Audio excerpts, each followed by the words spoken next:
ওগো নবীর খাদেম, ওগো নবীর সাহেব, আমি এক বৃদ্ধা মা আমার ছেলেকে নিয়ে এসেছি, নাম তার নোমান। নাম তার কি বললেন? নোমান। ওনা তো চোখ এইভাবে বুড়ো নিচে নেমে গেছে, না মাথার নিচের দিকে ছিল। যখন মা বলছে নাম তার নোমান, সৈয়দুনা আনাস চেহারা উপরের দিকে তুলে ফেললেন। সে নাম কি বলেছো? সে নোমান। দেখলেন ভালো করে, দেখার পর বললেন নোমান, আমি তো তোমার অপেক্ষায় ছিলাম, আমি তো তোমার খোঁজার মধ্যে ছিলাম, তোমার একটা আমানত আমার কাছে রয়ে গেছে। আরে মুখটা খোলো, আমি আনাস নবীর যে আমানত নিজের মুখের মধ্যে রেখেছি, ওই তো মোবারক আজ তুমি নোমানকে আমি দিয়ে দেব। সৈয়দুনা আবু হানিফা, তখন তো আবু হানিফা না, তখন তো নোমান বিন সাবেত, উনি বললেন আমি মুখ খুললাম, সৈয়দুনা আনাস আমাকে কি করে দিলেন? তুতু মুবারক দিয়ে দিলেন। এই নোমান সেদিন থেকে ইমামে আজম হয়ে গেছে। তো সবগুলো আসছে কোথায়? বাগদাদে। সাহাবীদের এরিয়া কোথায়? বাগদাদে। আপনারা আমরা কত সৌভাগ্যবান, সেই বাগদাদে বদরি সাহাবী, সেই বাগদাদে আনসারি সাহাবী, সেই বাগদাদে ফকিউল উম্মা, সেই বাগদাদে নবীর সাহাবী, নবীর খাদেম, নবীর সাহেব সবাই সেখান থেকে। আর সেখান থেকেই আস্তে আস্তে করে এই সোনার বাংলাদেশে শাহ আলী বাগদাদির মাধ্যমে, শরফুদ্দীন চিশতির মাধ্যমে ওই বাগদাদের জমিন থেকে বাংলার জমিন ইসলাম পেয়ে গেছে। জিলহজ আসলেই খানায়ে কাবার কথা মনে পড়ে যায়। কেন? হাজীগণ চলে গেছে কাবার দিকে, তা আমরা যেতে না পারলেও সমস্যা নাই। ফজর, জোহর, আসর, মাগরিব, এশা আমরাও কাবার দিকে নামাজ পড়ছি। তাহলে পৃথিবীর মূল কেন্দ্রবিন্দু খানায়ে কাবা। সেই জন্য পৃথিবীকে বলা হচ্ছে গোলাকার, বিশ্বকে গোল বলা হয়। কিন্তু এখন বিজ্ঞান বলছে ফুটবলের মতো গোল বললে মিথ্যা হবে, ডিমের মতো গোল বলতে হয়। যেমন গোল বলেন, ফুটবলের মতো বলেন বা ডিমের মতো বলেন, এই পৃথিবীর ঠিক মাঝখানে খানায়ে কাবাকে আল্লাহ রেখে দিয়েছেন। কেন? আল্লাহ জানান দিচ্ছে মাঝখানেই এটাই মূল জিনিস থাকে। আর আমি আল্লাহ ইন্না আউওয়ালা বাইত উদিয়া লিন্নাস লাল্লাযী বিবাক্কা, ওই মক্কায় যে গড় বাইতুল্লাহ দেখতে পাচ্ছ, এটা পৃথিবীতে কেউ বানায় নাই। ইন্না আউওয়ালা বাইত, যখন এই জমিনে কেউ ছিল না, আমি আল্লাহ নিজেই বাইতুল্লাহকে বানিয়ে দিয়েছি। আউয়াল মানে প্রথম। এই জমিনে প্রথম যে গড়টা উঠছে এটার নাম খানায়ে কাবা। তা আপনাদেরকে যদি বলি রোড কে করছে, বলবেন ঠিকাদার কোম্পানি করছে। বিল্ডিং কি করেছে, বলবেন ইঞ্জিনিয়ারে করেছে। মসজিদ কে বানাইছে, বলবেন এলাকার সব মানুষ একসাথে শরীক হয়ে বানিয়েছে। আল্লাহ বলে বান্দারে, যদি বলে ব্রিজ কে বানিয়েছে, বলবা জাপানি কোম্পানি বানিয়েছে। যদি বলে কালভার্ট কে বানিয়েছে, বলবে চাইনিজ কোনো কোম্পানি বানিয়েছে। রাস্তা কে বানিয়েছে, বলবা ঠিকাদারে বানিয়েছে। এই বাংলো কে বানিয়েছে, বলবে ইঞ্জিনিয়ারে বানিয়েছে। আর আমি আল্লাহ বলছি পৃথিবীতে একটা ঘর আছে, ইন্না আউওয়ালা বাইত উদিয়া লিন্নাস লাল্লাযী বিবাক্কা, ওই খানায়ে কাবা যেটা আছে, এটা পৃথিবীর কোন ঠিকাদার, কোন ইঞ্জিনিয়ার, কোন কোম্পানি বানাই নাই, আমি আল্লাহ নিজেই বানিয়ে দিয়েছি। তাহলে খানায়ে কাবা বানিয়েছেন কে? আল্লাহ। এই তখন মানুষই নাই, ইঞ্জিনিয়ার কোথায় পাবেন? কোম্পানি নাই, ঠিকাদার কোথায় পাবেন? তা আল্লাহ বললে আমি বানিয়েছি। ঠিক সেই আয়াতের তাফসীরে বলা হচ্ছে সৈয়দুনা বাবা আদম আলাইহিস সালামকে বানানোর 2000 বছর আগে আমার আল্লাহ নিজেই খানায়ে কাবা বানিয়ে দিয়েছেন। আদম আলাইহিস সালাম এখনো জমিনে আসে নাই, কাবা হয়ে গেছে। মা হাওয়া এখনো আসে নাই, কাবা হয়ে গেছে। ইব্রাহিম খলিলুল্লাহ এখনো আসে নাই, কাবা হয়ে গেছে। মুসা কালিমুল্লাহ এখনো আসে নাই, কাবা হয়ে গেছে। পৃথিবীর নিয়ম কানুন এখনো শুরু হয় নাই, কাবা হয়ে গেছে। পৃথিবীতে দ্বীন ইসলাম এখনো কায়েম হয় নাই, খানায়ে কাবা হয়ে গেছে। তো কাবা হইল কেমনে? আমার মালিক ফেরেশতা ফেরেশতা আগেই বানিয়েছে, আমার মালিক জিন আগেই বানিয়েছে, আমার মালিক গরু ছাগল পশু প্রাণী আগেই বানিয়েছে, সব কিছু বানিয়েছে, কিন্তু মানুষ বানায় নাই। আল্লাহ কোরআনে বলছেন ওয়া ইয ক্বালা রাব্বুকা লিল মালাইকাতি ইন্নী জাইলুন ফিল আরদি খলিফা। আল্লাহ বলে বান্দা আমি একটা মাহফিলের আয়োজন করেছি। মালিক মাহফিলের বক্তার নাম কি? আল্লাহ বলে রব্বুল আলামিন। তো এই মাহফিলে কি আমি ছিলাম? আল্লাহ বলে না। সভাপতি মহোদয় ছিলেন? আল্লাহ বলে না। আমরা সবাই ছিলেন? আল্লাহ বলে না। নবী রাসূলগণ ছিলেন? আল্লাহ বলে না। তো মালিক কে ছিল? দিল মালাইকা, সেখানে জিবরাইল ছিল, মিকাইল ছিল, ইসরাফিল ছিল, আজরাইল ছিল, এক কথাই সমস্ত ফেরেশতাগণ ছিল। তো মালিক বক্তব্য কোন বিষয়ে ছিল? আল্লাহ বলে আমি আল্লাহ নিজেই বক্তা হইয়া ফেরেশতাদেরকে বলছি ইন্নী জাইলুন ফিল আরদি খলিফা। হে আমার ফেরেশতা শোনো, আমার এই জমিনে আমি আমার খলিফা পাঠাবো, আমার খলিফা বানাবো। তো খলিফা কে হবে? গরু হবে সে না, ছাগল হবে সে না, পশু পাখি হবে সে না, আসমান জমিনে অসংখ্য মাখলুকাত তারাই হবে? আল্লাহ বলে না, খলিফা হবে ইনসান, মানুষই। তখন ফেরেশতারা আপত্তি করলেন মালিক কারে বানাবা? আল্লাহ বলে ইন্নী জাইলুন ফিল আরদি খলিফা, আমি মানুষ বানাবো। তখন তারা বললেন কলু, তারা বললেন মালিক কেন মানুষ বানাবা? তাদেরকে বানাইয়া তো কোনো লাভ হবে না। কেন? নাহনু নুসাব্বিহু বিহামদিকা ওয়া নুকাদ্দিসু লাক, আমরা তোমার তাসবিহ পড়ি, আমরা তোমার ইবাদত করি, আমরা না ঘুমাই, না খাই, না জেনা করি, না মারামারি করি, না হানাহানি করি। কিন্তু যাদেরকে মানুষ বানাবা তাদের ভিতরে নফস আছে। তো নফস হইলে কি হবে? সাতাজআলু ফিহা মান ইউফসিদু ফিহা ওয়া ইয়াসফিকু দিমা, তারা তো দুনিয়াতে মারামারি করবে, হানাহানি করবে, রক্তপাত করবে। ফেরেশতা তো মিথ্যা বলে নাই। আজকে এই পৃথিবীতে আমরা দেখতে পাচ্ছি মানুষ নামের জানোয়ারগুলো মত সৃষ্টি করে ইমামকে পর্যন্ত শহীদ করে দিচ্ছে। কথা ঠিক না?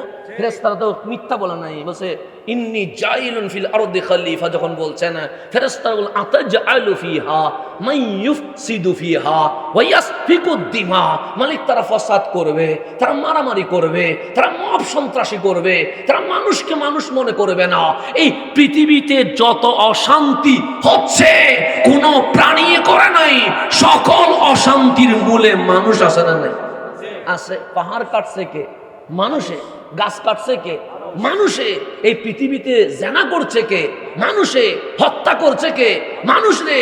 আরে যে পাগল, যাদের কোনো শরীয়ত নাই, ওই পাগলকে পর্যন্ত মারছে অমানুষ নামের মানুষগুলো।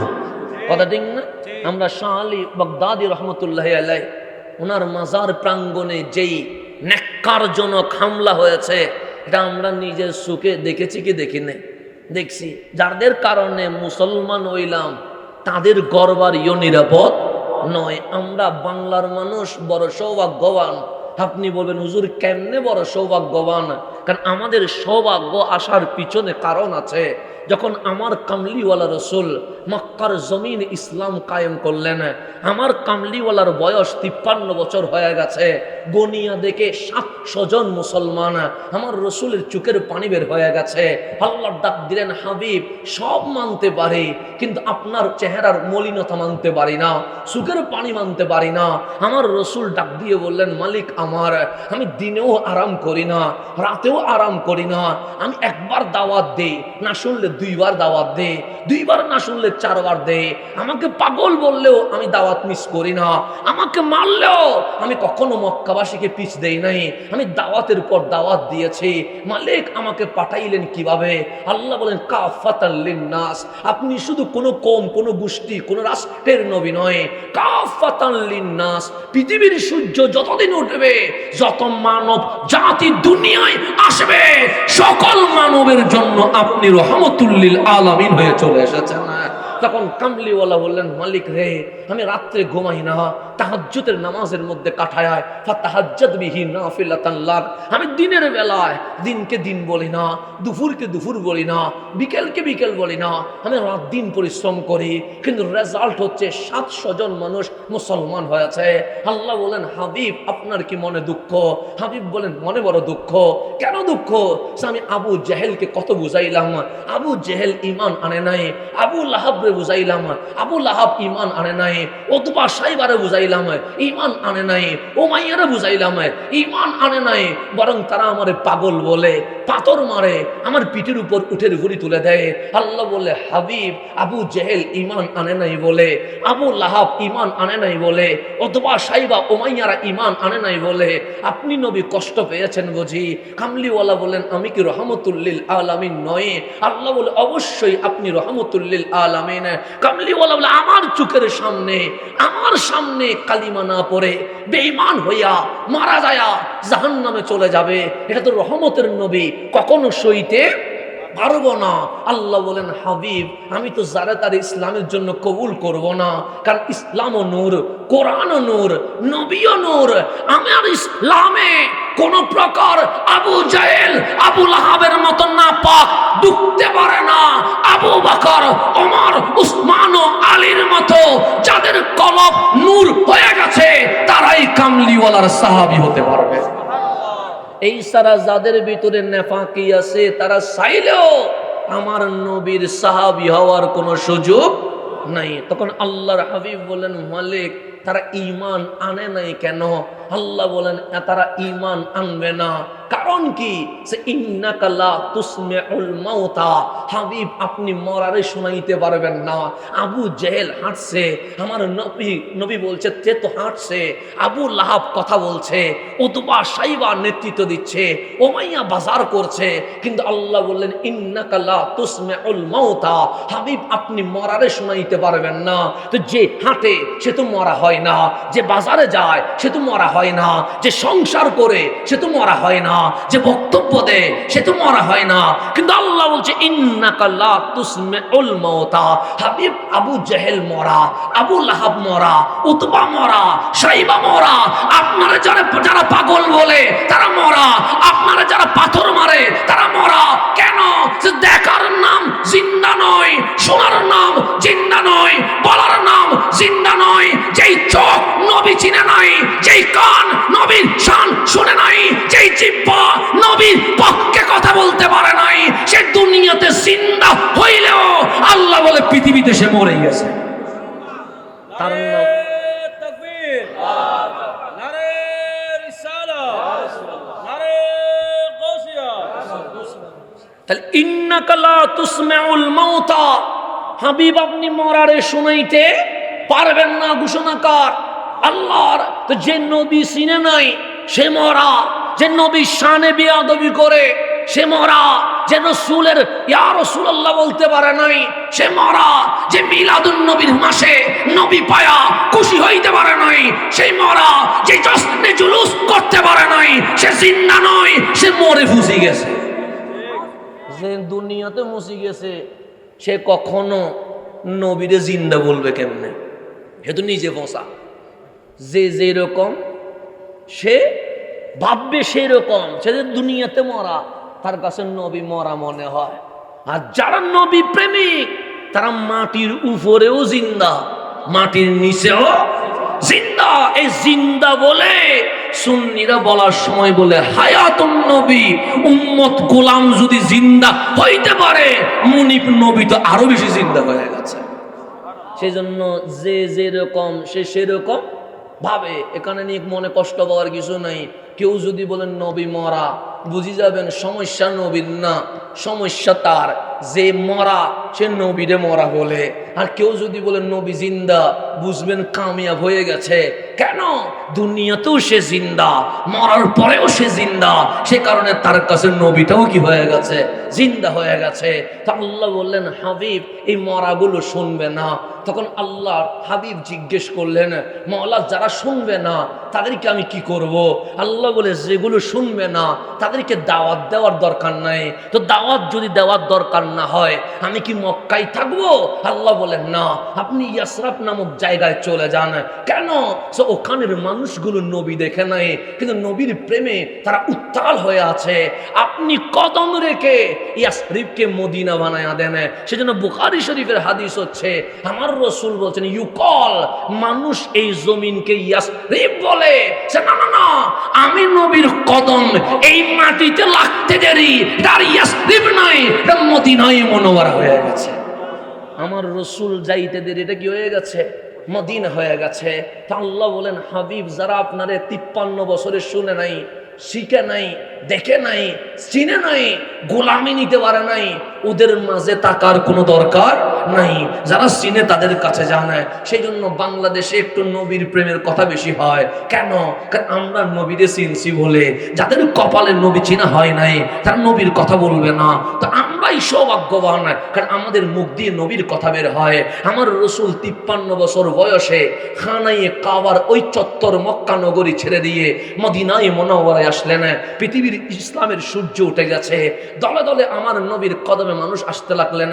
কামলিওয়ালার ওফাত হলেন, জাহিরি পর্দা হয়ে গেলেন। সৈয়দুনা সিদ্দিক আকবর খেলাফতে আসলেন।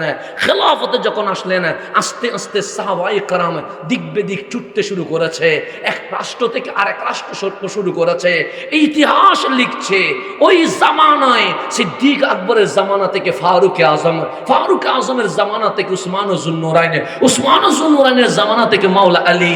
তখন ওই জামানায় সাহাবায়ে কেরাম এক দেশ থেকে আরেক দেশে যাচ্ছে ইসলাম প্রচারের জন্য।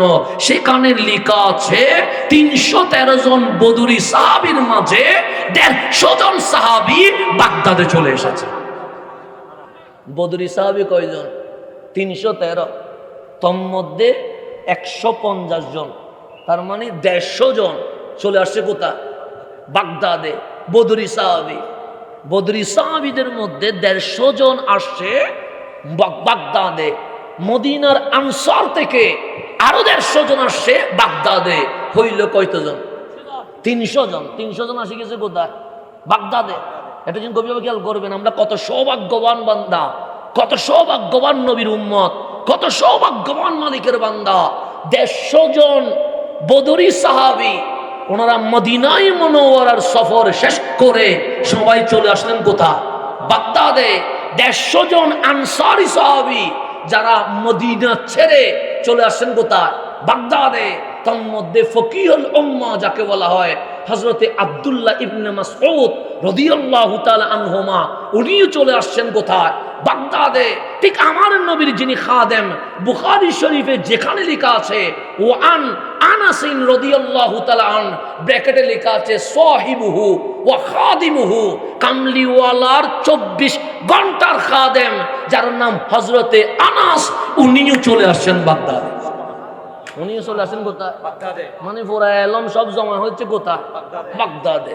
এটা খুব ডিপলি কথা। উলামায়ে কেরাম যদিও বা জাহেরান মানুষের সামনে বলে না, হযরতে আনাস বিন মালিক রাদিয়াল্লাহু তাআলা আন, ওনার বয়স যখন 10 বছর, তখন আমার নবী আসলেন ইয়াসরিবে। ইয়াসরিব হয়ে গেছে কত? মদিনায়ে মুনাওয়ারা। তো 10 বছরের বাচ্চা কি কিছু বুঝেনি?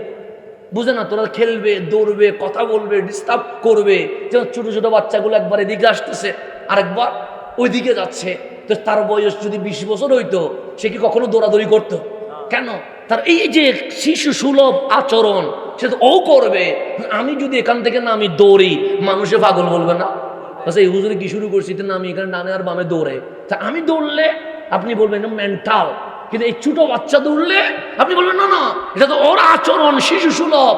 ওই 10 বছরের বাচ্চা আনাস যেদিন শুনেছে কামলিওয়ালা আসবে, সেদিন থেকে পাহাড়ের চওড়ায় দাঁড়িয়ে আছে যে আমি আনাস সর্বপ্রথম আমার নবীকে দেখে স্লোগান দিব, যা রাসূলুল্লাহ, দেখো দেখো ইয়াসরিব আর ইয়াসরিব নাই, কামলিওয়ালা এসে গেছে।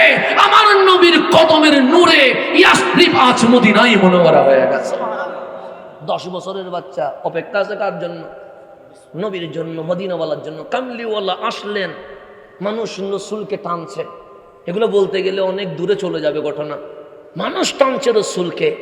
রসুলের ওঁট মোবারক গিয়ে থামলেন হজরতে আবু আইয়ুব আনসারী রাদিয়াল্লাহু তাআলার ঘর, যেটাকে আবু আইয়ুব আনসারীর ঘর বলছে না, কিতাব তারিখ হিস্টোরি ইতিহাস বলছে এই ঘরটা স্বয়ং 1000 বছর আগে আমার নবী মদিনায় আসার ইয়ামানের বাদশাহ আমার নবীর জন্য হাদিয়া হিসেবে বানিয়েছে।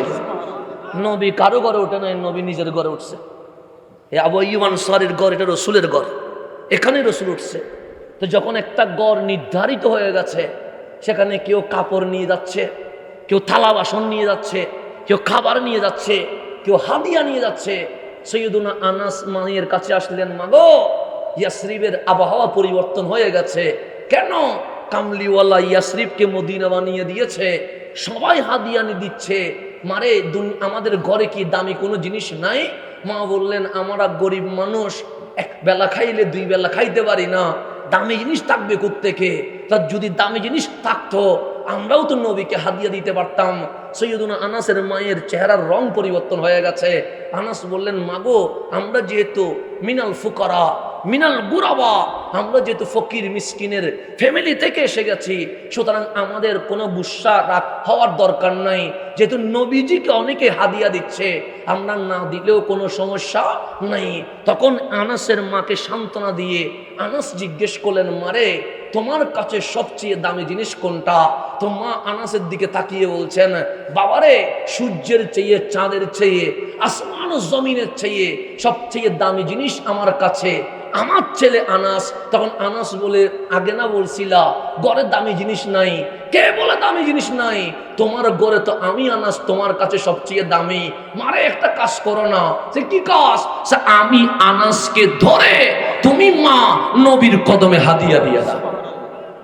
10 বছরের বাচ্চা থেকেও নবী প্রেম শিখা যায়। আমরা তো নবীর প্রেম শিখবো কোত্থেকে? মা সুখের বাণী ছেড়ে দিয়েছে, বাবারে এমন কথা বললি মন জয় করে ফেলেছিস। ওই ছেলেদের নিয়ে নবীর ঘরে গিয়ে বলছেন, ইয়া রাসূলুল্লাহ আমি গরিব মিসকিন, এক বেলা খাইলে 2 বেলা খাইতে পারি না, কত মানুষ আপনাকে হাদিয়া দিচ্ছে, কেউ কাপড়, কেউ থালা বাসন, কেউ খাবার, কেউ টাকা পয়সা, আমার কাছে দেওয়ার মতো কোনো কিছুই নাই। আমার একটা ছেলে আছে আনাস, এটাকে আপনার কদমে হাদিয়া দিয়ে দিছে। সেদিন থেকে উনি হয়ে গেছেন নবীর খাদেম। একটা সেকেন্ডের জন্য নবী বাদ দেয় নাই, একটা মিনিটের জন্য নবী বাদ দেয় নাই, একটা মাসের জন্য নবী বাদ দেয় নাই। লাগাতার 10 বছর আমার নবীর খেদমতে কাটিয়ে দিয়েছেন, আমার নবীর গোলামিয়তে কাটিয়ে দিয়েছেন। সৈয়দুনা আনাসের বয়স যখন 20 বছর, আমার নবীর দুনিয়ার সফর শেষ করে মাওলার দিকে সফর শুরু করলেন। ঠিক লাস্ট যখন দিকে চলে আসছেন, আমার কামলিওয়ালা বলেন, আনাস এদিকে এসো। আনাস আসলেন, আমার রসুল বললেন, আনাস তোমার কি লাগবে? আনাস বলে, আমার কিছুই লাগবে না, একটা জিনিস লাগবে। দুনিয়াতে যেমন নবীর সাথে ছিলাম, আখিরাতেও নবীর সাথে থাকতে চায়। আমার কামলিওয়ালা বলে, আনাস দোয়া কবুল হয়ে গেছে। আনাস মুখটা খোলো না। আনাস বললেন, কেন? আমার নবী বলেন, আনাস রে আমি ভবিষ্যৎবাণী করছি, তুমি অনেক দিন হায়াত পাবা। ওই কুফার ইরাক অঞ্চলে একজন সন্তানের জন্ম হবে, তার নাম নুমান। সে হবে দুনিয়ায় জ্ঞানীদের মধ্যে জ্ঞানী। আমি নবী তোমার জিহ্বায় আমার তুতো মোবারক দিয়ে গেলাম, ওই এলমের খজিনা তোমাকে দিয়ে গেলাম। তোমার সাথে যখন নুমানের দেখা হবে, আমার তুতো মোবারক নুমানের মুখে দিয়ে দিবা। সেই সময় থেকে আমার নুমান ইমামে আজম হিসেবে স্বীকৃতি পেয়ে যাবে।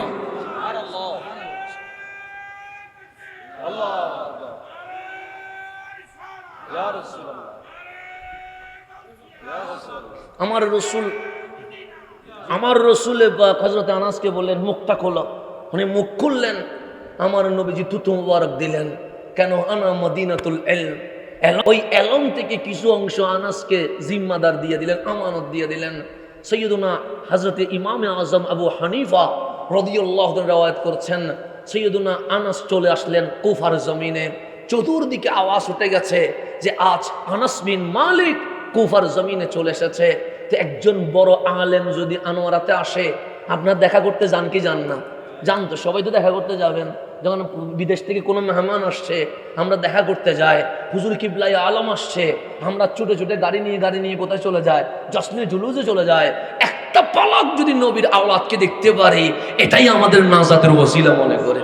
কথা ঠিক না? 10 মাঘ আসলে আমরা মাইজবানার দরবারে চলে যাই।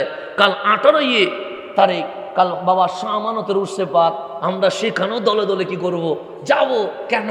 যেখানে আল্লাহর প্রিয় বান্দা তাকে ওনাদের সম্পর্ক রাখা, কুনুম আস-সাদিকিন, সালেহিনদের সাথে একসাথে থাকতে পারা, এটাই বড় নাজাতের ওসিলা হতে পারে।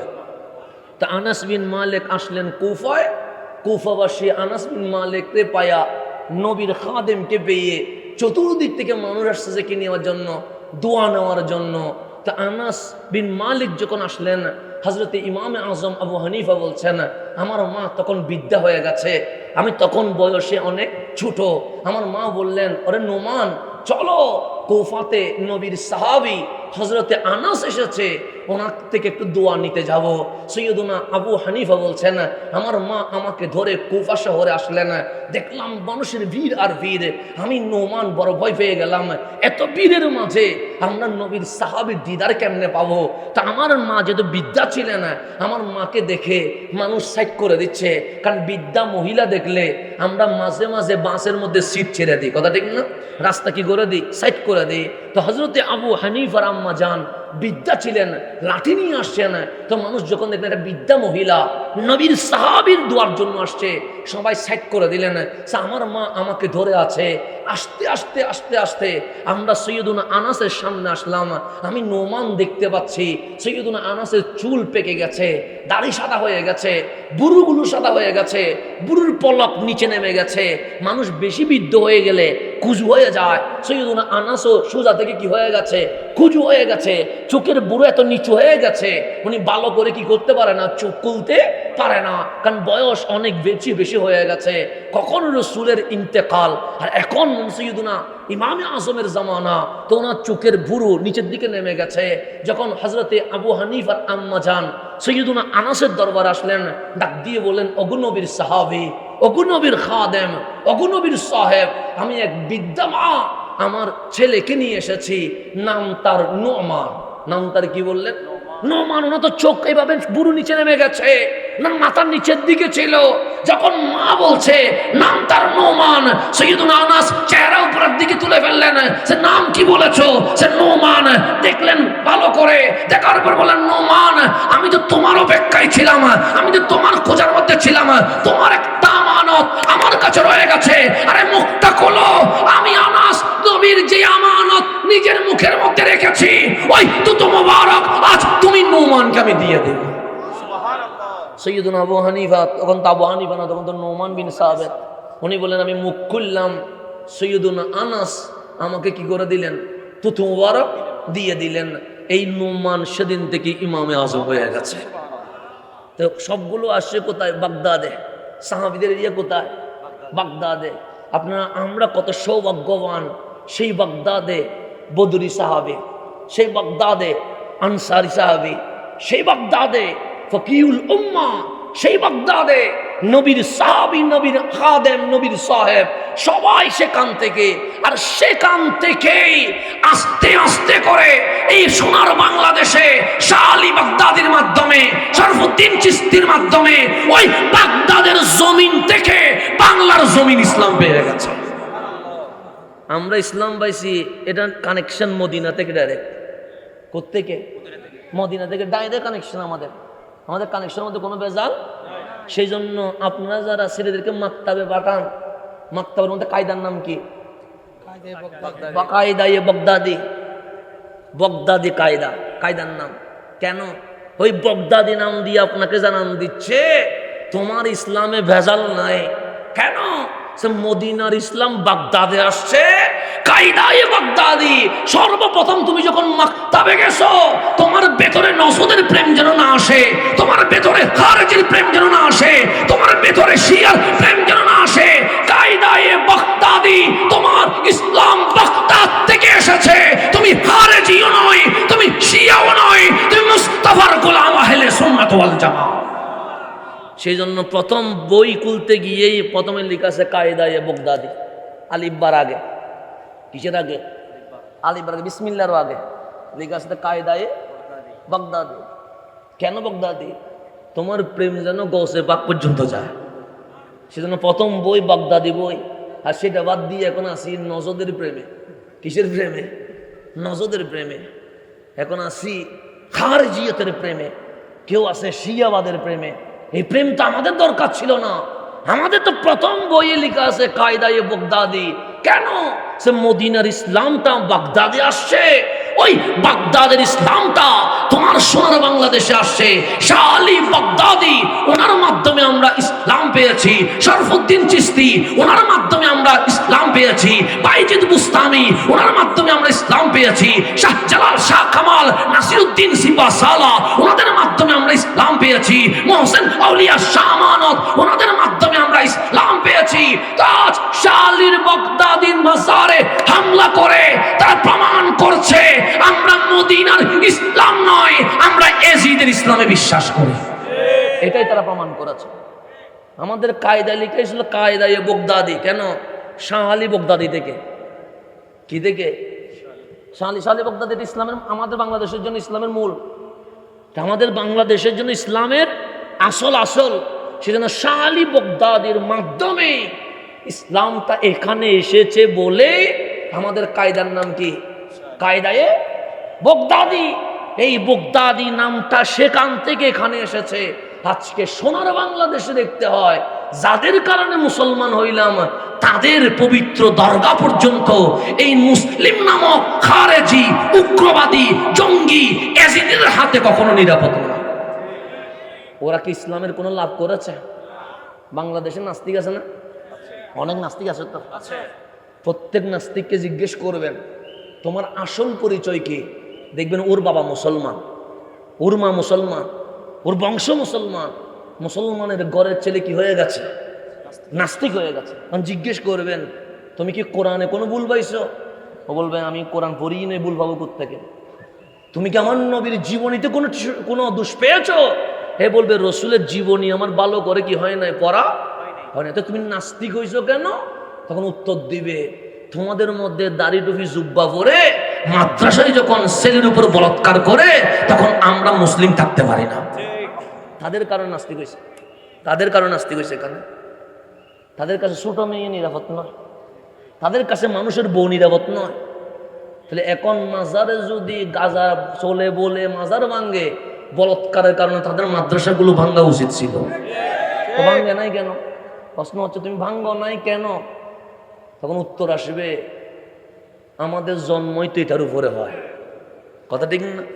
তো যেগুলা চরিত্র ঠিক নাই এগুলা কি আর ভালো কোনো আচরণ করতে পারবে? যাদের চরিত্রই কি নাই, ঠিক নাই, এগুলো মাজার ভাঙবে, কারণ চরিত্র তো ঠিক নাই।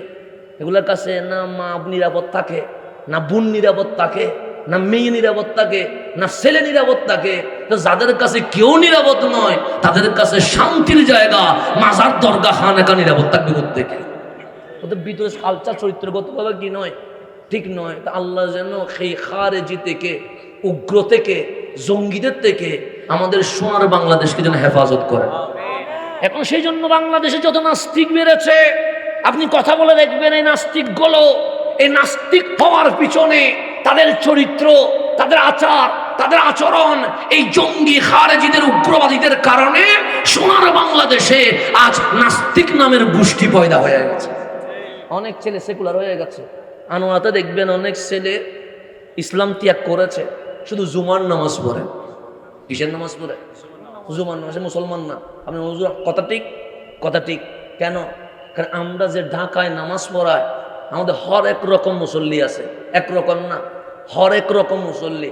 কোনো মুসল্লি 3 কোয়ার্টার প্যান্ট পরে নামাজ পড়তে আসে, কোনো মুসল্লি এখানেও হাতের কাপিয়া নাই, এখানেও নাই, এতটুকু পর্যন্ত গেঞ্জি পরে নামাজ পড়তে আসে। এরকম হরেক রকমের মুসল্লি আমরা দেখি। তো মাঝে মাঝে কোনো মুসল্লি অনেকক্ষণ দাঁড়িয়ে থাকে। আমাদের সাথে মোলাকাত শেষ করলে উনি যখন একলা থাকে তখন জিজ্ঞেস করি কিছু বলবেন? আপনাকে দেখে তো মনে হয় শিক্ষিত মানুষ। আমি বললাম কে আলোচনায় সমস্যা? সেটা আলোচনা সুন্দর হয়েছে, আপনি কি মুসলিম? আমি বললাম আমি মুসলিম না হইলে আর জুমাতে আসলাম কেন, তাকরীর করলাম কেন, খুতবা দিলাম কেন, নামাজ পড়লাম কেন? আমি তো মুসলিম না। মাথায় টুপি তো আছে, পাঞ্জাবি তো আছে, নামাজ পড়েন নাই? সে পড়ছি তো। নামাজ পড়লেন মুসলিম না? আমি ফজর পড়ি না, আমার মা বাবা কিছুই বলে না, জোহর আসর মাগরিব এশা পড়ি না, আমার মা বাবা কিছুই বলি না, কিন্তু জুমার দিন সমস্যা সমস্যা করে, 12টার পর থেকে জ্ঞান জ্ঞান করে, মা বাবার চিল্লানির কারণে মসজিদে আসছি, মুসল্লি হিসেবে মসজিদে আসি নাই। আপনি আনোয়াতেও খেয়াল করলে দেখবেন অসংখ্য মুসলমানের ছেলে মনে মনে নাস্তিক হয়ে বসে আছে। কেন বসে আছে? ওদেরকে জিজ্ঞেস করেন, তুমি ইসলাম সম্পর্কে কি জানো? বলো আমি তেমন কিছু জানি না। তুমি কোরআন সম্পর্কে কি জানো? বলো আমি তেমন কিছু জানি না। তুমি নবীর সিরত সম্পর্কে কি জানো? আমি তেমন কিছু জানি না। তুমি ইসলামিক হিস্টোরি তারিখ কি জানো? আমি তেমন কিছু জানি না। তুমি সাকাফা সংস্কৃতি সম্পর্কে কি জানো? আমি তেমন কিছু জানি না। তো তুমি মুসলিম ঘরের ছেলে, সেকুলার হইলা কেন? তখন বলবে তোমাদের মতো দাড়ি টুপি জুব্বাওয়ালাদের আচরণ দেখে আমি ওই মুসলমান থাকতে পারি নাই, আমি অমুসলিম হতে বাধ্য হয়েছি। তাহলে এই উগ্রবাদ তৌহিদি জনতা ইসলামের কোনো উপকার করে নাই, বরঞ্চ আমার শান্তির ধর্ম ইসলামের অনেক বেশি ক্ষতি করে ফেলেছে। আজকে শিক্ষিত মহল আমাদের ইসলাম থেকে কি হয়ে গেছে? বের হয়ে গেছে। আপনি মাহফিল বলে কোন শিক্ষিত মানুষ আর আসে না কেন? কারণ বলে যে ওদের চরিত্রই ঠিক নাই, ওদের মাহফিল শুনি কি হবে? তা আল্লাহ যেন আমাদেরকে বুঝার তৌফিক নসিব করেন। বড় ইয়া করবেন। ইসলামটাকে তামাশা বানিয়ে ফেলতেছে, ইসলামটাকে একদম তামাশা বানিয়ে ফেলতেছেন, ইসলামটাকে নিজের জন্য ইউজ করতেছেন, কিন্তু ইসলামের মূল কিছুই নাই। সেই কারণে ব্যানার আছে, ইসলাম নাই, মুসল্লি আছে, কিন্তু ভিতরে কোনো ঈমান নাই। আল্লাহ যেন বুঝার তৌফিক নসিব করেন। তা আমার নবীকে আল্লাহ বললেন ইন্নাকা লা তুসমিউল মাউতা, হাবিব আপনি মরারে শোনাইতে পারবেন না। তা আমি যে কথাটা বলতে লাগলাম, বাবা আদম সফিউল্লাহকে বানানোর 2000 বছর আগে আবার মালিক বাইতুল্লাহ খানায়ে কাবা বানিয়েছেন। কেন বানিয়েছেন? যে যখন এই ফেরেশতারা বলছেন তারা ঝগড়া করবে, ফসাদ করবে, তারা রক্তপাত করবে, তারা মারামারি করবে, তখন আমার আল্লাহর কাছে ফেরেশতাদের ওই অবজেকশন ভালো লাগে নাই, ওই আপত্তি ভালো লাগে নাই, ওই যে পরামর্শের সময় যে তারা আমাদের ব্যাপারে যে বলেছেন ওরা মারামারি করবে, হানাহানি করবে, তা আল্লাহর কাছে ভালো লাগে নাই। আল্লাহর কাহ্হারিয়ত প্রকাশ পেয়েছে, জালালিয়ত প্রকাশ পেয়েছে। ফেরেশতারা যখন দেখলেন আল্লাহর কাহ্হারিয়ত প্রকাশ পেয়েছে, তারা আরশের পিছনে গিয়ে আশ্রয় নিয়েছে। তাদের মধ্যে ভয় প্রকাশ পেয়ে গেছে যে আল্লাহ যদি কাহ্হারিয়তে থাকে, জালালিয়তে থাকে, আযাব যদি দেওয়া শুরু করে আমরা তো শেষ হয়ে যাব, আমাদের ধ্বংস হয়ে যাব। তখন তাদের মধ্যে একজন পরামর্শ দিলেন, চলো আমরা আরশের চতুর্পাশে লাব্বাইক আল্লাহুম্মা লাব্বাইক, লাব্বাইক লা শারীকা লাকা, লাব্বাইক ইন্নাল হামদা ওয়ান নি'মাতা লাকা ওয়াল মুলক লা শারীকা লাক বলে বলে তাওয়াফ করি। যখন ওই ফেরেশতারা আরশের চতুর্দিকে তাওয়াফ করতে করতে 7 চক্কর দিলেন, আমার মালিকের কাহ্হারিয়ত চলে গেছে, আমার মালিকের রহমানিয়ত প্রকাশ পেয়ে গেছে, আমার আল্লাহ খুশি হয়ে গেছেন। তখন আল্লাহ বললেন, ফেরেশতারে তোমাদের উপর আমার কোনো রাগ নাই, গুসা নাই, কোনো প্রকার কাহ্হারিয়ত নাই। কেন জানো?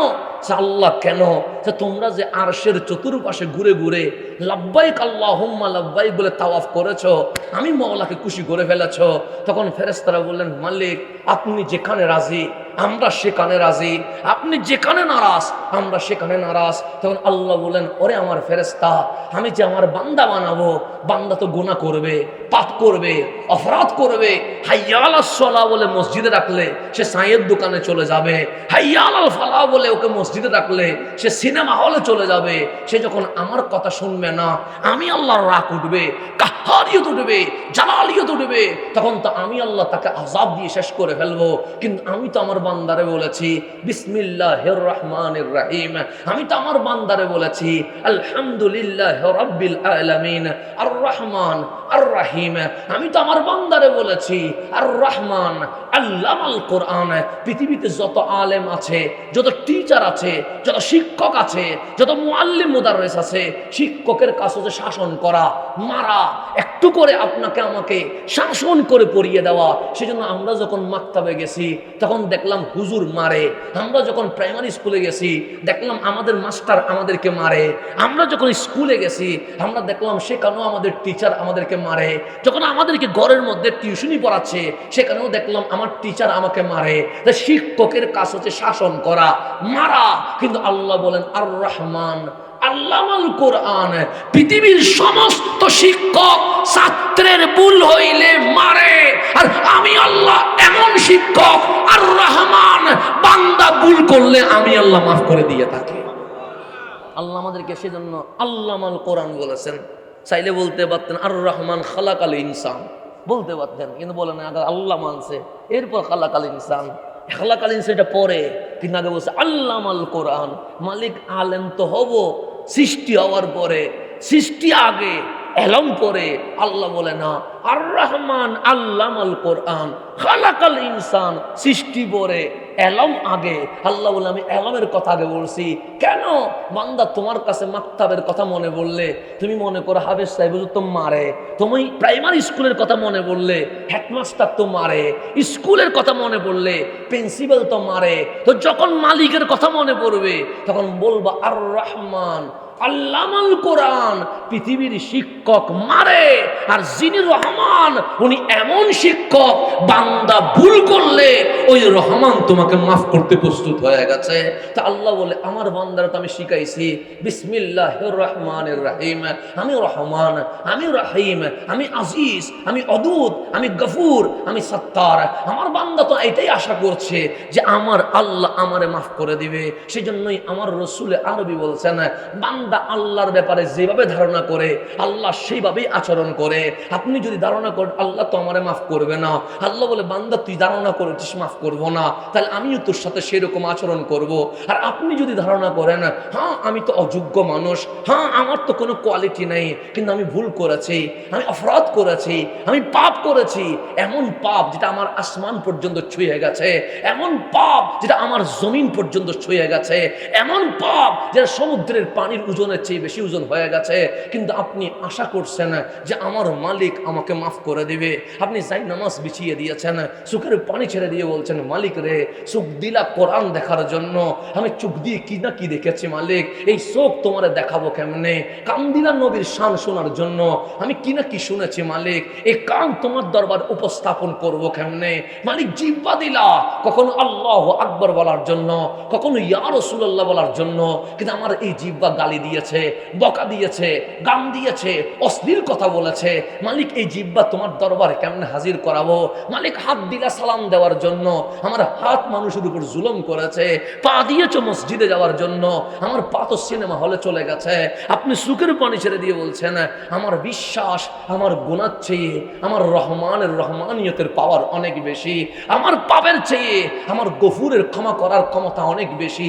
যখন ধারণা করলেন মালিক আমারে মাফ করে দিবে, আল্লাহ বলে বান্দা তোর পাপ যদি জমিন থেকে আসমান পর্যন্ত ছুঁয়ে যায় লাউ বালি, টেনশন নাই, আমি মালিক মাফ করতে প্রস্তুত হয়ে গেছে, আমি মালিক তোকে মাফ করতে প্রস্তুত হয়ে গেছে। আল্লাহ বলে বান্দা যেরকম ধারণা করে আমি আল্লাহ সেইভাবে আচরণ করি। সেজন্য আপনি পজিটিভ ধারণা করেন আমার মালিক রহমান, আমার মালিক রহিম।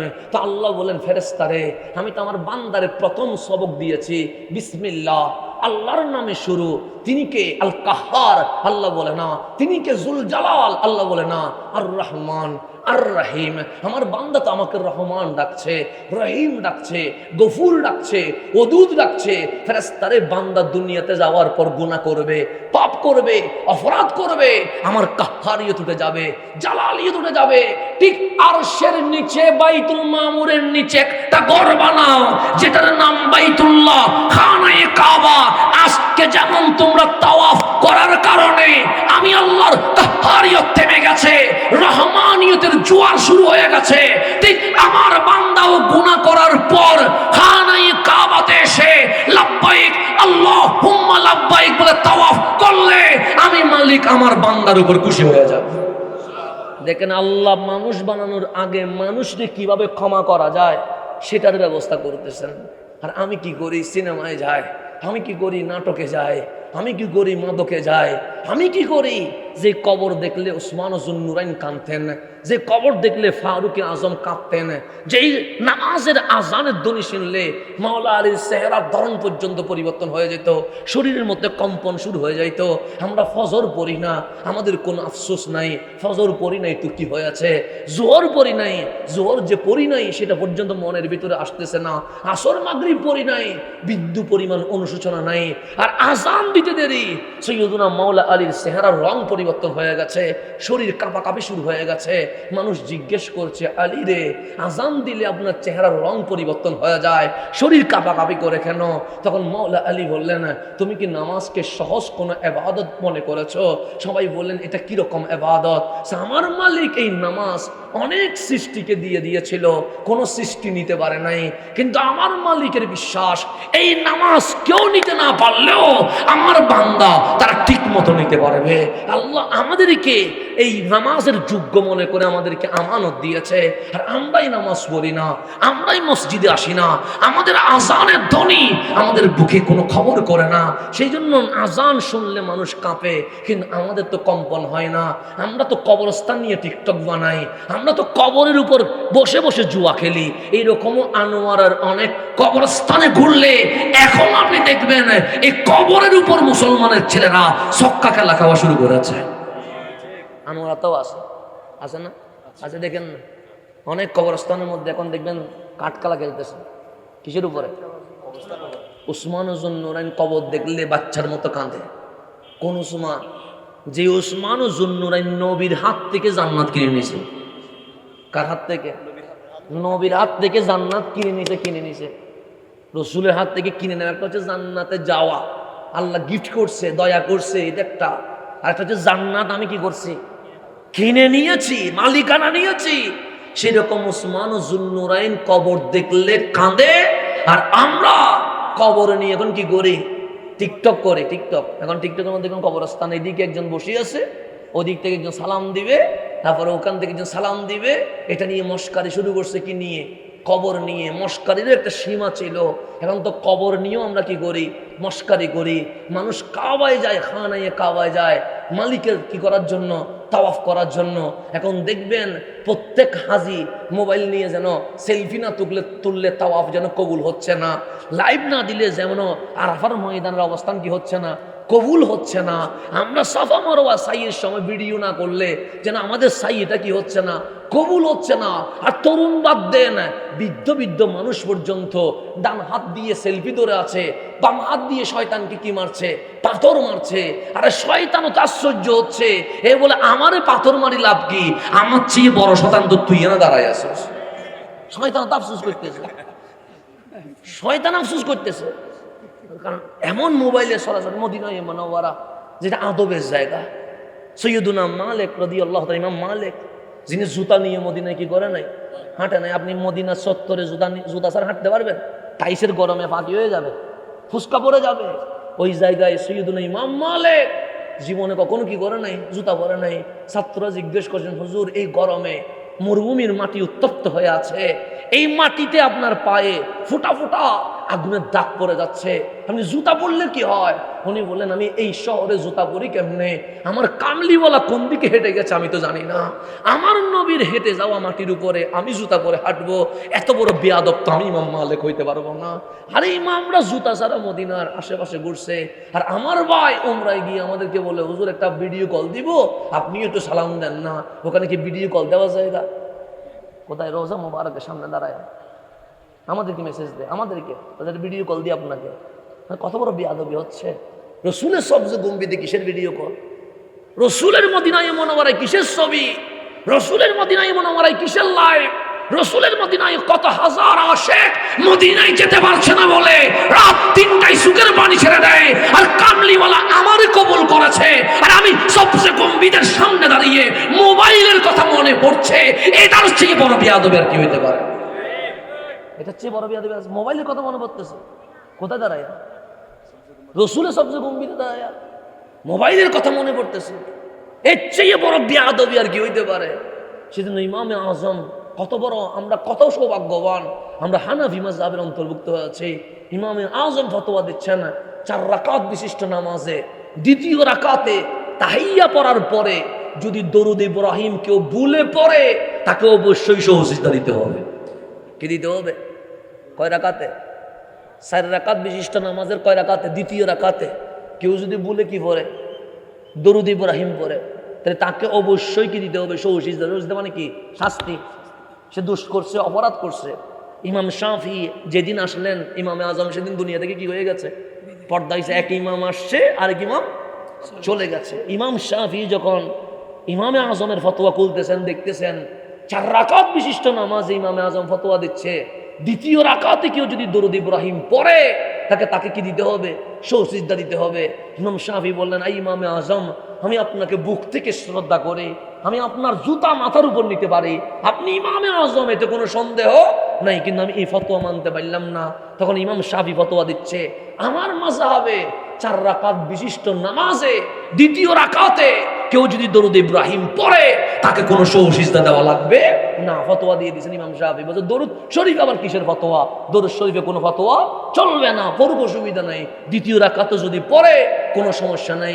ইমাম শাফি ফতোয়া দিয়ে দিয়েছেন যে আমার মাযহাবে 4 রাকাত বিশিষ্ট নামাজে দ্বিতীয় রাকাতে তাহিয়ার পরে কেউ যদি ভুলে দরুদ ইব্রাহিম পড়ে তার নামাজ হয়ে যাবে, তাকে সিজদা দিতে হবে না। ফতোয়া দিয়ে দিয়েছেন। ফতোয়া দিয়ে ঘুমাইতে দেরি, ঘুমের মধ্যে দেখতেছেন আমার রসুলে আরবি বসে আছে, এক কোনায় ইমামে আজম আর এক কোনায় ইমাম শাফি বসে আছে। আমার কামলিওয়ালা ইমামে আজমের দিকে তাকায়া মিটি মিটি হাসি দেওয়া শুরু করছে। তার দিকে তাকায় আছে, আমার ইমামে আজমের দিকে তাকায় আছে। ইমাম শাফি বললেন, ফতোয়া দিলাম নবীর পক্ষে আমি, রসুল তাকায় আছে কার দিকে? ইমামে আজমের দিকে, আমি না দিলাম নবীর পক্ষে ফতোয়া। তখন ইমাম শাফি ডাক দিলেন, ইয়া রাসূলুল্লাহ, আপনি ওনার দিকে তাকিয়ে তাকিয়ে মিটি মিটি হাসতেছেন আর আমার দিকে একটা বারও তাকাচ্ছেন না, আমার নবী তাও তাকায় না, শুধু ইমামে আজমের দিকে তাকিয়ে মিটি মিটি হাসতেছেন। ইমাম শাফি বললেন, ইয়া রাসূলুল্লাহ, আপনি কি জানেন ইমামে আজম আবু হানিফা কি ফতোয়া দিয়েছেন? উনি বলতেছেন 4 রাকাত বিশিষ্ট নামাজে দ্বিতীয় রাকাতে কেউ যদি দরুদ ইব্রাহিম পড়ে তাকে সিজদা দিতে হবে। সিজদা মানে শাস্তি, নবীর দরুদ আবার কিসের শাস্তি? আর আমি বলছি আমার মাযহাবে 4 রাকাত বিশিষ্ট নামাজে দ্বিতীয় রাকাতে কেউ যদি ভুলে দরুদ ইব্রাহিম পড়ে তাকে কোনো সিজদা দিতে হবে না। আর আপনি তাকাই আছেন ইমামে আজমের দিকে, আপনি তো আমার দিকে তাকাবেন। আমার নবী ইমাম শাফির দিকে ফিরে বললেন, এর ইমাম শাফি, তুমি ওকে জিজ্ঞেস করো, ইমামে আজম আবু হানিফাকে জিজ্ঞেস করো উনি এই ফতোয়া কেন দিলেন। তখন ইমাম শাফি বললেন, এই ইমামে আজম, আমি তো আপনাকে অন্তর থেকে শ্রদ্ধা করি, আপনার জুতা আমি মাথায় নিতে প্রস্তুত আছি, কিন্তু নবীর দরুদ পড়লে সমস্যা কি? তো 4 রাকাত বিশিষ্ট নামাজে দ্বিতীয় রাকাতে দরুদ ইব্রাহিম যদি পড়ে আপনি বলছেন সিজদা দিতে হবে, আমি মানতে পারলাম না। ইমামে আজম বললেন, এই ইমাম শাফি, 4 রাকাত বিশিষ্ট নামাজের দ্বিতীয় রাকাতে কি দরুদ পড়ার কোনো নিয়ম আছে? ইমাম শাফি বলেন, নিয়ম নাই। তো কেউ যদি পড়ে সে কি জেনে পড়ছে, ইচ্ছাই না অনিচ্ছায়? সে ইচ্ছাই হলে তো কেউ পড়বে না, অনিচ্ছাই তো পড়বে। তো ইমাম শাফি বলছে, কেন আমি সিজদার কথা বলেছি জানো? যে কেন?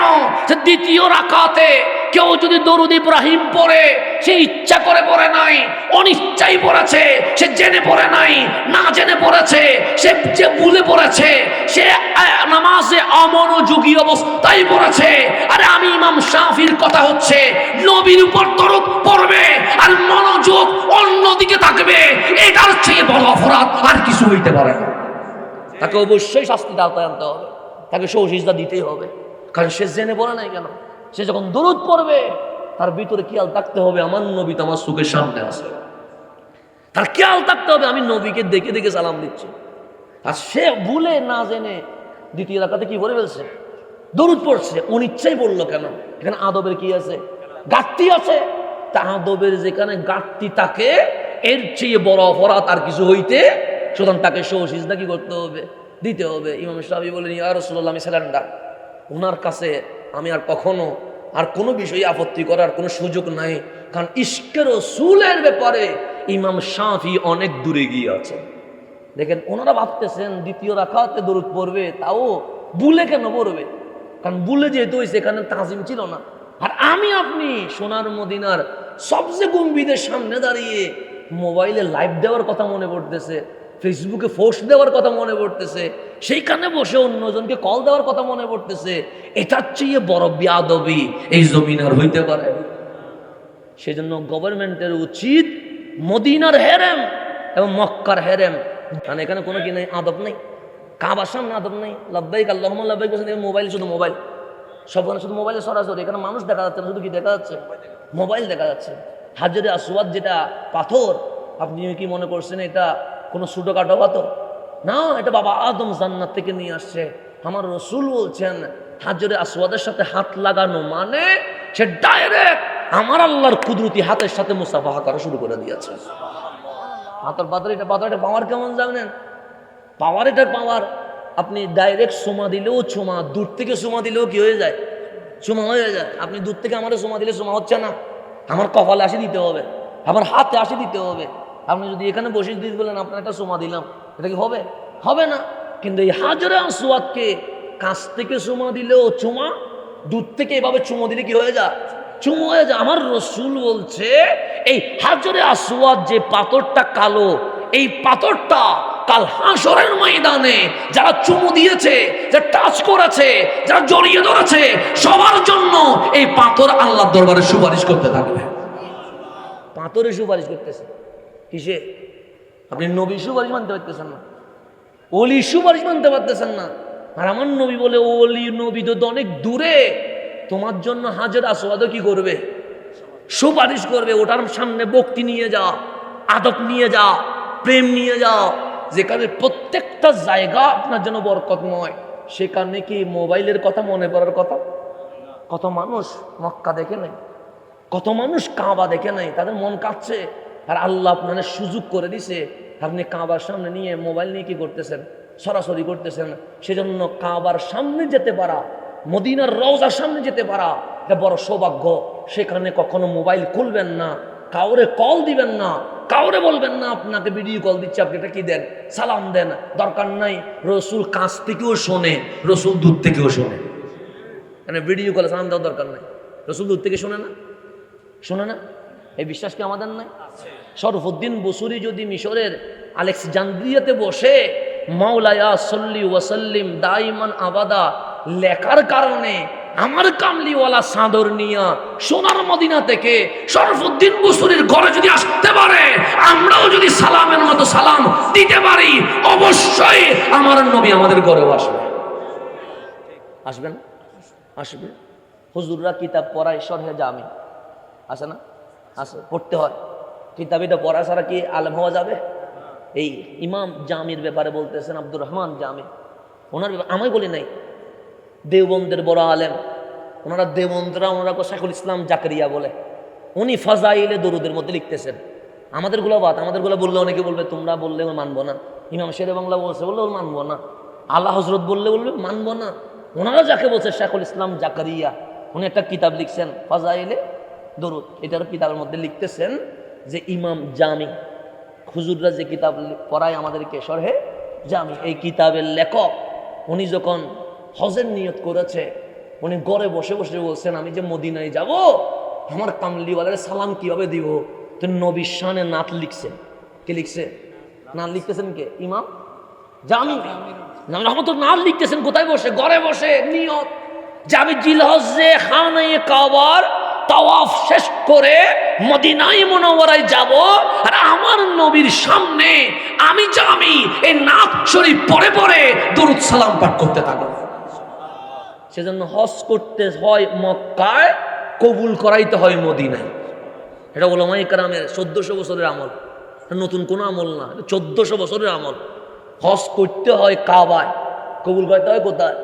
মদিনায়। এটা মনে রাখবেন। সেজন্য আমার রসুল বলতেছেন আল্লাহর দরবারে, আল্লাহ মক্কায় যদি নিয়ামত একটা দাও, মদিনায় নিয়ামত কটা দিবা? দুইটা দিবা। আমার ভেতরে মদিনার প্রেম এমন ভাবে জাগায়া দাও, মক্কার প্রেম যেভাবে জাগিয়ে দিয়েছ, বাল আশা মক্কার চেয়ে মদিনার প্রেম আরো বেশি জাগায়া দিয়ে দাও। আল্লাহ দরবার দোয়া করতেছেন রহমতুল্লিল আলামিন। মক্কার চেয়ে প্রেম জাগবে কিসের বেশি? মদিনার বেশি আশা। আমার রসুল সাহাবায়ে কেরামকে বলছে, সাহাবী আমার হজ করতে গেলে দ্রুত চলে আসিও। কেন? তো দোয়া করি মরণ যেন মদিনায় হয়। মরণ যেন কোথায় হয়? মদিনায়। কেন? যতজন মানুষ মদিনায় মারা যাবে, আমি নবী তাদের জন্য সুপারিশ করতে প্রস্তুত হয়ে গেছে। মদিনায় মরণ খুঁজবেন আল্লাহর দরবারে। মদিনায় মরণ বড় জিনিস। সেজন্য যারা প্রবাসী আছেন মদিনা, তারাও ভাগ্যবান। কেন? এই প্রবাসীগুলোর জন্য আমার নবীর সুপারিশ জুটে যাবে। সেজন্য মদিনায় যারা থাকেন সব ভাগ্যবান। কষ্ট থাকলেও কখনো বলবেন না আমি কষ্টে আছি। আমার নবী বলছেন মদিনার ব্যাপারে কাউকে বুঝাইও না। কেন? আমার জন্য মানি নিও, কারণ আমি মক্কার চেয়ে বেশি মদিনাকে ভালোবাসি। তো রসুল মদিনারে বেশি ভালোবাসতেছেন, সাহাবায়ে কেরাম মদিনারে বেশি ভালোবাসতেছেন, ইমামগণ মদিনারে বেশি ভালোবাসতেছেন, আর আপনি আসি বলতেছেন মক্কায় যাইও, মদিনায় যাওয়ার কোনো দরকার নাই। আর রাসূল দোয়া করতেছে, মালিক মক্কার চেয়ে বেশি প্রেম মদিনার আমার ভিতরে তুমি ঢেলে দিয়ে দাও। তা আপনি কি নবীর চেয়ে বেশি ইসলাম বুঝে গেছেন? আল্লাহ যেন বুঝার তৌফিক নসিব করে। তো ইমাম জামি নাম লিখছে কার ব্যাপারে? রসুলের ব্যাপারে। কেন? উনি বলছেন আমি কাবার সফর শেষ করে সবচেয়ে কুম্বিতে দাঁড়িয়ে দাঁড়িয়ে আমার নবীকে নাক পরে পরে কি দিব? সালাম দিব। মক্কা থেকে সফর করবে ইমাম জামি মদিনায়। আমার নবী মদিনার গভর্নরকে জানাইছেন সবাই মদিনায় আসতে পারবে, কিন্তু ইমাম জামি যেন মদিনার বর্ডারে ঢুকতে না পারে। স্বপ্নে দেখাইছে কারে? গভর্নরে। গভর্নরে বলতেছেন এটা আবার কে? যার জন্য রসুল স্বপ্নে এসে আমাকে বলতেছেন ইমাম জামি যেন মদিনায় আসতে না পারে। উনি অ্যানাউন্স করে দিয়েছেন যে হাজিগণ হজ করে মক্কা ছেড়ে মদিনায় আসতে পারবে, কিন্তু একজন আসতে পারবে না, তার নাম আব্দুর রহমান জামি, সে যেন মদিনায় ঢুকতে না পারে। ইমাম জামির কাছে মেসেজ পৌঁছে গেছে যে মদিনার গভর্নর ওনাকে মদিনায় ঢুকা কি করে দিয়েছে? নিষিদ্ধ করে দিয়েছে। উনি কাবার সামনে সুগের বাড়ি ঝেড়ে দিয়েছে, মালিক আমি তো কোনো আসামিও নয়, আমার বিরুদ্ধে কোনো কেসও নাই, মামলাও নাই, কিছুই নাই, কিন্তু এমন কি অপরাধ হয়ে গেছে যে প্রকাশ্যে অ্যানাউন্স করে দিয়েছে যে ইমাম জামি মদিনায় ঢুকতে পারবে না। উনি বললেন সমস্যা নাই, প্রয়োজনে মুখের মধ্যে নেকাব পরে হইলে আমি কোথায় ঢুকি যাবো? মদিনায় ঢুকি যাবো, আমি এইসব বুঝানো টুসানো মানি না। উনি কি করছে? রাতের অন্ধকারে গোপনে মক্কা ছেড়ে মদিনায় রওনা দিয়েছেন।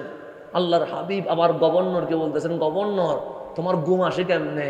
সেই ইয়া রাসূলুল্লাহ রাতের বেলায় তো ঘুমের জন্যই, সেজন্য আমি ঘুমাইছি, তা তুমি এখানে ঘুমাও। আর গোপনে ইমাম জামি তো প্রায় মক্কা ছেড়ে মদিনায় ঢুকে যাচ্ছে, ঘুমাইলে হবে। উনি ঘুম থেকে উঠে তাড়াতাড়ি পুলিশ প্রশাসনকে বলছে মদিনার বাউন্ডারিতে কি করে দাও, ঘেরাও দিয়ে দাও, জামি নামের কেউ গোপনে মদিনায় ঢুকছে, খবর চলে এসেছে, ওনাকে গ্রেফতার করো। এরকম সবাইকে তল্লাশি করতে করতে ইমাম জামি ধরা খেয়ে গেছে। ওনাকে হাতের মধ্যে বেরিমাত বাঁধিয়ে, ওনাকে হ্যান্ডকে বাঁধিয়ে ওনাকে জেলে ঢুকাই দিছে। এখন গভর্নরের ভিতরে মনে প্রশ্ন, মানুষটা দেখতে আল্লাহর ওলি মনে হয়, নারী জুব্বা ফাগরি সব ঠিক আছে, কিন্তু আল্লাহর হাবিব ওনাকে গ্রেফতার পর্যন্ত করাই ফেলছে। কি হয়েছে আল্লাহ জানে। একদিন যায়, অপরাধ কি কেউ জানে না, কারণ গভর্নরকে আল্লাহ রসুল বলছে মদিনায় যেন ঢুকতে না পারে, কিন্তু কি জন্য ঢুকবে না এটা তো আল্লাহ রসুল বলে নাই। 2 দিন যায়, গভর্নরের চেহারা মলিন হয়ে গেছে। ইয়া রাসূলুল্লাহ আমাকে দিয়ে গ্রেফতার করাইলেন, তার দোষ কি, অপরাধ কি, কিছুই তো জানলাম না। 3 দিন চলে গেছে, কিন্তু আল্লাহর রসুল আর স্বপ্নে আসে নাই।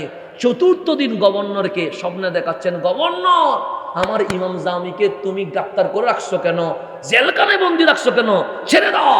গভর্নর বলেন ইয়া রাসূলুল্লাহ কিছুই তো বুঝতেছি না। বললেন মদিনায় আসতে পারবে না, এখন বেচারা মদিনায় ঢুকে যাচ্ছে, আমি গ্রেফতার করে ওনাকে জেলখানায় দিছি, ওনার অপরাধ কি? আমার নবী বলেন গভর্নর কোনো অপরাধ নাই, আমার জামি বড় আশিকের রাসূল এমন নাত লিখেছে, এই নাত যদি আমি নবীর রওজার সামনে এসে পড়ে আমি নবীর রওজায় থাকতে পারবো না, মুলাকাত করার জন্য রওজা থেকে আমি হাত বের করতে বাধ্য হয়ে যাব। আমি যদি হাত বের করে দিই পৃথিবীর অবস্থা কি হবে? আমি যদি জামির জন্য হাত এটা কি করে দিই, বের করে দিই, তাহলে আমার পৃথিবীর অবস্থা কি হবে? সুতরাং আমি তার হাত বের করে মুলাকাত করব না, সেজন্য তাকে আসতে নিষেধ করছি, গ্রেফতার করতে বলি না, ছেড়ে দাও। সে আশিকের রাসূল, আমি নবী তার উপর খুশি আছি, সেও নবীর উপর খুশি আছে, তারা জানাইয়া দিও সে নাত পড়লে আমি নবীর রওজায় থাকতে পারবো না, আমি হাত বের করতে বাধ্য হয়ে যাব। কুতুবুল আকতাব ইমাম রেফাই। আমরা অনেকে এখানে কাদরি তরিকায় আসি না, কাদরি তরিকায় তো এরকম কিছু মাশায়েখের নাম আছে যাদের নাম সন্ন্যাক করে লেখা আছে, গৌসে পাকের নাম সন্ন্যাক করে লেখা। ঠিক সেরকম তবকার একজন নাম হচ্ছে ইমাম আহমদ আর রেফাই, যাকে বলা হয় কুতুবুল আকতাব, নবী বংশের ফুল। উনি গেছেন সোনার মদিনায়, আমার নবীর রওজার সামনে গিয়ে ইমামরা রেফাই বলতেছেন ইয়া রাসূলুল্লাহ, মানুষে আমাকে আওলাদ রাসূল বলতেছে, আমি আপনার নাতি, আপনার দরবারে আসছি, আপনি না হায়াতুন নবী, তা আপনি যদি হায়াতুন নবী হন আমার সাথে একটু কি করে দেন, মোলাকাত করেন। কে বলতেছেন? ইমাম রেফাই। একবার বলছে রসুল হাত বের করে নাই, দ্বিতীয়বার বলছে রসুল হাত বের করে নাই, তৃতীয়বার যখন সুখের পানি ছেড়ে দিয়ে বলছে যে আপনি কি হাত বের করবেন ইয়া রাহমাতাল্লিল আলামিন, আমি মিশর থেকে আসছি। এতটুকু বলতে দেরি কামলিওয়ালা রোজা থেকে হাত বের করে দিয়েছেন। সেদিন ইমাম রেফাইয়ের সাথে যতজন ছিলেন সবাই নিজের চোখে দেখেছেন যে রওজা থেকে কামলিওয়ালা হাত বের করে ইমাম আহমদ রেফাইয়ের সাথে মোলাকাত করা শুরু করে দিয়েছে। আমার নবীর দূরেরটাও শুনেন, কাছেরটাও, ইমাম রেফাইয়েরটাও শুনছেন, ইমাম জামিরটাও শুনছেন, শুনেন নাই? কোথায় শরফুদ্দিন বুসরি মিশরে বসে কবিতা লিখতেছেন, মাওলায়া সল্লি ওয়া সাল্লিম দাইমান, যেটাকে আমরা কসিদায়ে বুরদা বলতেছি। ওই কসিদায়ে বুরদা কেন বলতেছি? যে কসিদা লেখার কারণে আমার নবী রওজা মোবারক থেকে এসে ওনাকে চাদর হাদিয়া দিয়েছেন। তো নবী দূর থেকেও দেখে, কাছ থেকেও। তো মদিনায় গিয়ে ভিডিও কল দেওয়া দরকার আছে? নাই তো। আপনাকে লাইভ করা দরকার আছে? নাই তো। আপনি না হলে সুন্নাত ওয়াল জামাত, আপনার তো বিশ্বাস থাকা দরকার। ওয়ালাল আখিরাতু খায়রুল লাকা মিনাল উলা। আমার নবীর পাওয়ার কমে নাই, আমার নবীর পাওয়ার আরো কোটি গুণ বেড়ে গেছে। এই বিশ্বাস আমাদের থাকার দরকার আছে না নাই? আচ্ছা, আল্লাহ যেন বুঝার তৌফিক নসিব করেন। সেজন্য আপনারা আমরা যারা মদিনায় যাব, তারা মদিনার হেরেমে কখনো টাচ মোবাইল নিয়ে যাব না। প্রয়োজনে হোটেলের রুমে রেখে যাবেন, যাতে বিয়াদবি না হয়। কারণ আল্লাহর নিজে সূরা হুজুরাতে বলছেন, আল্লাহ নিজে বলছেন, লা তারফাউ আসওয়াতাকুম ফাওকা সাউতিন নবী। আমার নবীর আওয়াজের উপরে তোমাদের আওয়াজ যেন বেড়ে না যায়। তো আপনি তো জানেন না রসুলের আওয়াজ কতটুকু উঁচু ছিলেন। তা আপনি যে রসুলের রওজার সামনে গিয়ে লাইভ দিচ্ছেন, আওয়াজ তো উঁচু হয়ে যাচ্ছে। আপনি যে কাউরে কল দিচ্ছেন, আওয়াজ তো উঁচু হয়ে যাচ্ছে। আপনি যে কাউরে ছবি তুলতে বলতেছেন, আওয়াজ তো কি হয়ে যাচ্ছে? উঁচু হয়ে যাচ্ছে। আল্লাহ বলে, যদি বিয়াদবি করো আনতাহবাতা আমালুকুম, শুধু এক ওয়াক্ত নামাজ নয়, দুই ওয়াক্ত নামাজ নয়, পুরা জিন্দেগির আমল আমি আল্লাহ নিমিষেই বরবাদ করে দিয়ে দিব। যেমন আদবের জায়গা তেমন আবার হারানোরও জায়গা। সেজন্য আদব বড় জিনিস। কাবার চত্বরে সেলফি করা যাবে, লাইভ দেওয়া যাবে।